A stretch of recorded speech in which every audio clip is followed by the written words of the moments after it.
ইমানদার মানুষকে দিয়ে আর এই দেশে ধর্মীয় গৃহযুদ্ধ লাগায়েন না। রাজবাড়িতে একজন মানুষের লাশকে কবর থেকে তুলে তার লাশ পুড়িয়ে দেওয়া হয়েছে, নাউজুবিল্লাহ। যারা এই কাজ করেছে তারা মুসলমান না। আমি সমস্ত মানুষকে, সমস্ত ধর্মকামী মুসলমানকে আমি এই সবের প্রতিবাদ না, শুধু আমি তাদের প্রতিরোধ করতে বলি, এবং এই কাজ যাতে না হয়। ইউনূস সাহেবের আমলে এইসব অপকর্ম হচ্ছে। সরকারকে আমি সাবধান বাণী উচ্চারণ করছি, মানুষকে ঘর থেকে বের করে ইমানদার মানুষকে দিয়ে আর এই দেশে ধর্মীয় গৃহযুদ্ধ লাগায়েন না।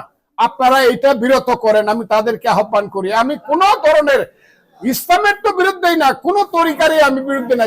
যা ইচ্ছা করবে, কেউ কাউকে বাধা দিতে পারবে না, এটা আমি বিশ্বাস করি। আর ভাঙলে কিন্তু তৌহিদি জনতা হোক আর যে জনতা হোক, আর কিন্তু মাজার ভাঙলে খবর আছে, আমি কিন্তু বলে দিলাম। মানুষ কিন্তু এই দেশের ইমানদার মানুষ কিন্তু রাস্তায় নামবে, কথাটা কিন্তু বললাম। সুন্নির মানুষ কিন্তু রাস্তায় নামবে, এবং সুন্নি এই দেশে 12 আনা মুসলমান, তারা যাতে সাবধান হয়। আর যদি মাজার ভাঙ্গা হয়, খবর আছে, আমি বলে দিলাম, এবং সরকারকে কিন্তু হুঁশিয়ার করতে হবে। আর যদি মাজার ভাঙ্গা হয়, প্রয়োজনে ওখানে গিয়ে ওই সুন্নিরা দিনের পর দিন, রাতের পর রাত অনশন ধর্মঘট করবে। আমি কথাটা বলে দিলাম।